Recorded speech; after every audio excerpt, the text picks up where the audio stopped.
Sa wakas nga guys, masusubukan na natin itong ating ginawang fish pan. Matitesting na nga pala natin kung meron bang leak o kaya naman butas sa ating ginawa. Mukhang okay naman itong ating ginawang filter dahil malakas ang tubig. Nakita ko na nga pala ang mga problema at ating itong susolusyonan. Naglagay na nga rin pala ako ng dahon ng saging para mawala ang mga kemikal. So paano guys? Tara!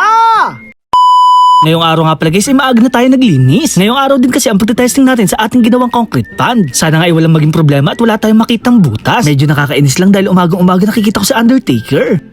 Char, bago nga ang lahat, kumustahin naman natin itong ating mga alagang manok. Sila nga pala yung kinuha natin sa Batangas na dapat ito ay ating kakatayin. Ang kaso nga lang guys, hindi na natin to gagawin dahil napamahal na sa atin itong ating dalawang manok. Nag-aayos na rin pala ako ng paglalagyan ng ating mga alagang isda. Sana nga lang guys, hindi na maabot ito ng pusa. Palagi kasi may dumadalaw dito sa likod at pumipitas ng paisa-isa. Dito nga pala nakalagay ang ating gapi at na-breed na betta fish. Buhay na buhay nga pala tong gapi na nakalagay dito sa ating paso. Maganda kasi ang temperature ng tubig dito at nagbabawas ng kusa. Kaya naman banto na lang tayo ng banto na para bang nagwa-water change. Ito nga pala yung na-breed nating betta fish. Nagpi-pre-swim na nga pala ang kanyang mga fry. Hindi lang gaano makita dahil sila ay mapuputi. Maaaninag mo lang sila kapag lumalangin ng mabilis. Mapunta na nga pala tayo guys dito sa ating pakay. Bago nga pala tayo dito maglagay ng tubig, ililinisin ko muna ang mga dumi. Gumamit kasi tayo ng martilyo kahapon at taglaglagan ang mga bato. Kailangan ko nga muna takpan ang ating drainage para hindi lumusot ang tubig. Medyo kinakabahan lang ako at na-excite sa mga mangyayari. Inaabangan na nga pala ng mga mata ko kung mayroon man lalabas ng mga tubig. Tumingin-tingin na nga pala ako sa mga drainage at mga pader. Wala pa man tayo nakikita pa kaya naman tuloy-tuloy lang sa pag-iigib.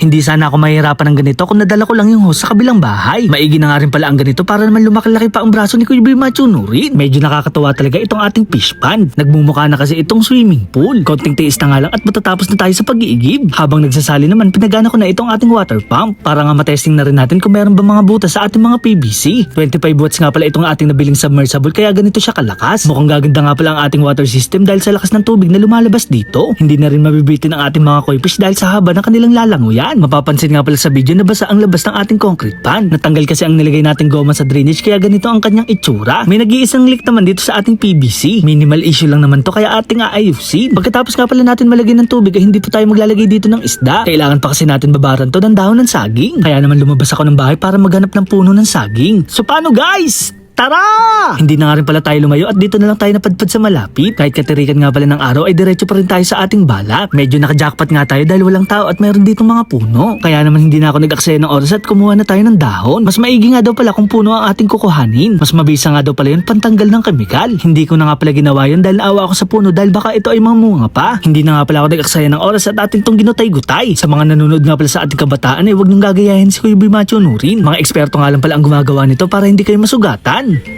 Char, 2 hanggang 3 araw nga pala natin to bago gamitin para kumatas ang saging at mahigop ang mga kemikal. Na-imagine ko na nga pala na meron na ditong lumalangoy ng mga isda. Nakapagpasya na nga rin pala ako ng mga koi fish ang ating ilalagay dito. Kaya naman abangan nyo ang ating video at bibili pa tayo ng marami. Humupa na nga rin pala ang paglabas ng tubig dito at natuyo na ang semento. Masarap na nga rin pala tumambay dito sa likod dahil malamig-lamig na ang simoy ng hangin. Niready ko na nga rin pala guys ang mga labarak at mga ilalagay nating mga bato. So paano guys, hanggang dito na lang. Maraming salamat sa panonood. Paalam! Yeah!